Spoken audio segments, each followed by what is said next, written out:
ফজরের সালাতে মুসল্লি পাওয়া যায় না। তো যারা যারা ফজরের নামাজে মসজিদে আসবে না, টাইমলি আসবে না, তাদেরকে মসজিদের টাকা দিয়ে মসজিদের অর্থায়নে দ্বিতীয় বিবাহের ব্যবস্থা করে দেওয়া হবে। এই ঘোষণা দেওয়ার পর থেকে ওই এলাকার কোনো মহিলার তাহাজ্জুদ মিস হয় না। ফজর তো অনেক দূরে, তাহাজ্জুদের সময় থেকে হাজবেন্ডে ডাকা শুরু করে, মসজিদে যাও, তাড়াতাড়ি তাড়াতাড়ি কোথায় যাও, কারণ মসজিদে না গেলে দ্বিতীয় বিয়ে আছে না নাই? সুবহানাল্লাহ কইবেন না? What a project, what a project, কত চমৎকার প্রজেক্ট। এই প্রজেক্টগুলো নেওয়ার দরকার আছে না নাই? এজন্য ছোট বাচ্চাদেরকে মসজিদ থেকে তাড়িয়ে দেওয়া যাবে, এদেরকেও নিয়ে যান। এরা হাসতে খেলতে চলতে ফিরতে, আমি বাইরের যত জায়গায় তারাবি পড়েছি, অনেক দেশে তারাবি পড়েছি রামাদানে, ছোট বাচ্চারা পিছনে অনেক কিচিরমিচির করে, হঠাৎ অ্যানাউন্সমেন্ট দেয় বাবা মারা ছেলে মেয়েদেরকে শান্ত করেন, কিছুক্ষণ শান্ত, 2 রাকাত পরে আবার চিল্লাচিল্লি, আছে না নাই? তো ওরা যদি না চিল্লায়, ওরা যদি লাফালাফি না করে, লাফালাফি কি 80 বছরের মুরব্বী করবে? কথা কয় না। মুরব্বী লাফালাফি করলে এটা মানাবে? ছোট বাচ্চারা লাফালাফি করবে, একজন আরেকজনের কামড় দিবে, কাঁচের গ্লাস ভাঙবে, এটাই পৃথিবীর সৌন্দর্য। চিল্লায় বলেন ঠিক কিনা? বিশ্বনবী একবার আসরের নামাজের সেজদা লম্বা করে দিলেন। সাহাবারা বললেন নবী, নামাজের পরে ধরলেন অসুস্থ হয়ে গেলেন নাকি, অথবা কোরআনের আয়াত সেজদা অবস্থায় নাজিল হয়ে গেল নাকি? আসরের সেজদা তো এত লম্বা করতে কখনো দেখি নাই রে নবী। বিশ্বনবী বললেন না, অসুস্থ হই নাই, কোরআনের আয়াত নাজিল হয় নাই, আমি যখন সেজদায় লুটিয়ে পড়েছি, আমার কলিজার টুকরা নাতি হাসান আমার কাঁধের উপরে চেপে বসেছে, আমি যদি সেজদা থেকে মাথা উঠাই হাসানের কষ্ট হয়ে যাবে, তাই আসরের একটা সেজদা আমি ইচ্ছা করেই লম্বা করে দিয়েছি। কি নবী ছিল, কি মায়া ছিল নাতিদের সাথে। হাসান হুসাইন, বিশ্বনবী যে নবী হচ্ছে সব নবীদেরও সর্দার, ওই নবীরে ঘোড়া বানায়া, বিশ্বনবীর বাবরি চুল ছিল তো, ওই চুল ধরে এরকম ঘোড়া ঘোড়া খেলতো। বিশ্বনবীর কাঁধে বসে বিশ্বনবীর বাবরি চুল টেনে টেনে কয় এটা আমার ঘোড়া। হাসান হুসাইনের গায়ের এমন কোন জায়গা নাই যে জায়গায় বিশ্বনবী চুমা দেয় নাই। আর বলতেন রাইহানা চাইনি ফিদ দুনিয়া, হাসান আর হুসাইন হলো আমার দুনিয়ার সুগন্ধি। সুবহানাল্লাহ। সাইয়্যিদা শাবাবি আহলিল জান্নাহ, জান্নাতীরা আপনারা যারা জান্নাতে যাবেন, আপনাদের সামনে 2টা পতাকা থাকবে, একটা থাকবে হাসানের হাতে আর একটা হুসাইনের হাতে। সুবহানাল্লাহ। বিশ্বনবী মসজিদে নববীতে জুমার খুতবা দিচ্ছেন, হঠাৎ হাসান আর হুসাইন লাল 2টা জামা পরে কাতারের মধ্যে দৌড়াদৌড়ি শুরু করলেন। বিশ্বনবী খুতবা থামিয়ে দিলেন, মিম্বার থেকে নেমে হাসান হুসাইনকে 2 হাতে টানতে টানতে মিম্বারের উপরে নিয়ে আসলেন, যাতে মুসল্লিদের ডিস্টার্ব না হয়ে যায়। হাসানকে ডান হাতে ধরে, হুসাইনকে বাঁ হাতে ধরে বাকি খুতবাটা বিশ্বনবী তখন শেষ করলেন। 500টা খুতবা দিয়েছেন। কয়টা? চিল্লায় বলেন কয়টা? আবার বিশ্বনবী জুমার খুতবা দিতে দাঁড়ালেন। এক সাহাবী এসে বসে বলল, বিশ্বনবী বললেন কম, দাঁড়াও, 2 রাকাত পড়ছো? সাহাবী কয় না, পড়ি না। বিশ্বনবী বললেন এরকা রাকাতেন, 2 রাকাত পড়ো। সাহাবী 2 রাকাত পড়া শুরু করলেন, বিশ্বনবী আবার খুতবা দেওয়া শুরু করলেন। খুতবার নিরবিচ্ছিন্নতাকে ভঙ্গ করে বিশ্বনবী তাকে দাঁড়াতে বললেন, 2 রাকাত নামাজ পড়তে বললেন। তার মানে খতিব সাহেব মন গড়া শুধু খুতবা দিয়ে যায় না, ডানে বায়ে কোথায় কি হচ্ছে সবকিছু নজরে রেখে, কন্ট্রোলে রেখে, সামাজিক সব সমস্যার কথাগুলো তুলে ধরে অসামাজিক কার্যকলাপের বিরুদ্ধে হুঙ্কার দিয়ে জুমার প্ল্যাটফর্মটাকে শক্তিশালী করাই হচ্ছে একজনের খতিবের দায়িত্ব। চিল্লায় এখন ঠিক কিনা?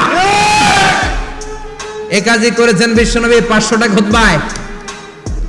আবার বিশ্বনবী দাঁড়িয়ে খুতবা দিচ্ছেন, এক সাহাবী এসে বলেন, নবী মদিনার মধ্যে পানি নাই, অনাবৃষ্টি, দুর্ভিক্ষ, আপনি একটু দোয়া করেন যাতে বৃষ্টি হয়। কিসের দোয়া?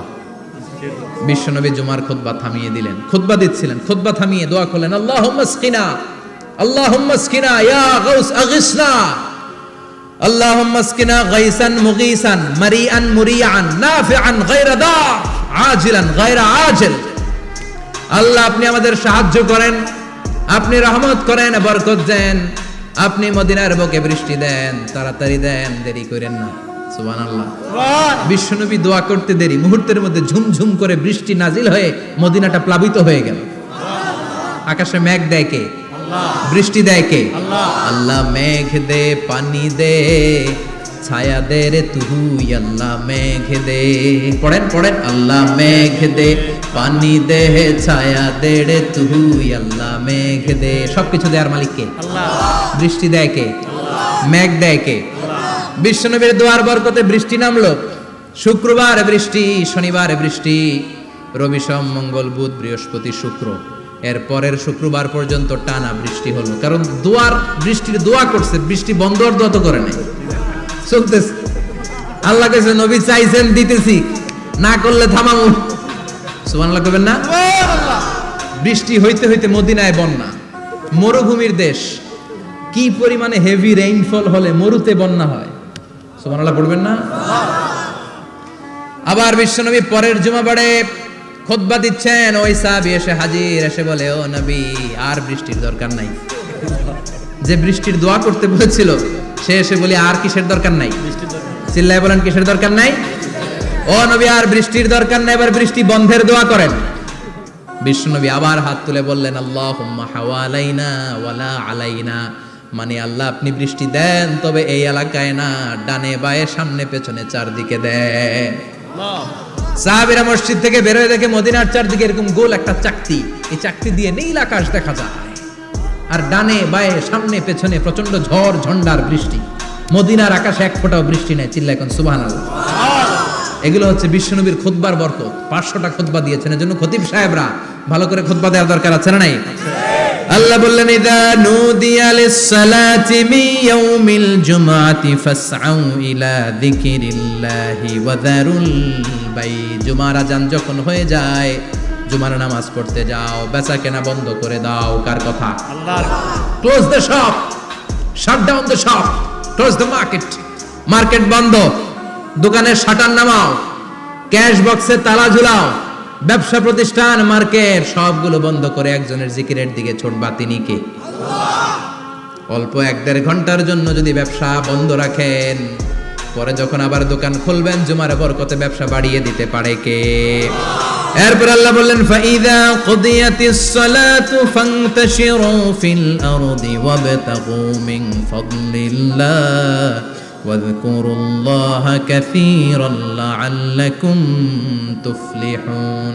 যখন নামাজ শেষ হয়ে যায়, ফাইদা কুদিয়াতিস সালাতু ফান্তাশিরু ফিল আরদ, জুমার নামাজ যখন শেষ হয়ে যায়, জামাতের নামাজগুলো যখন শেষ হয়ে যায়, ফান্তাশিরু ফিল আরদ, জমিনে ছড়িয়ে যাও, ওয়াবতাগু মিন ফাদলিল্লাহ, আল্লাহর কাছ থেকে ফদল তালাশ করো, মানে রিজিক তালাশ করো। কার কথা? নামাজ শেষ মসজিদে থাকবেন? কই যাবেন? কথা কন, জোরে কন। নামাজের সময় ঢুকবেন কই? নামাজ শেষে যাইবেন কই? আবার বলেন, আজান হলে ঢুকবেন কই? আজান শেষ, নামাজ শেষ, যাবেন কই? কুদিয়াতিস সালাহ ফান্তাশিরু ফিল আরদ, এটা হচ্ছে ইসলামের বিধান। মসজিদে গোল হয়ে বসে থাকার কোনো বিধান নেই। শুধু মুরব্বী যারা, কাজ নাই, ফ্যামিলিরে দেওয়ার কিছু নাই, অবসর সময়, অঢেল সময় মসজিদে বসে তেলাওয়াত করেন, জিকির করেন, সমস্যা নাই। কিন্তু যুবক যারা, নামাজের পরে সমাজকে উপহার দিবা, রাষ্ট্রকে অনেক কিছু উপহার দেওয়ার আছে, তোমার ফ্যামিলির প্রতি অনেক দায়িত্ব আছে, কর্মক্ষম কেউ নামাজের পরে মসজিদে অলস সময় কাটানো যাবে না। বিধানটা কার?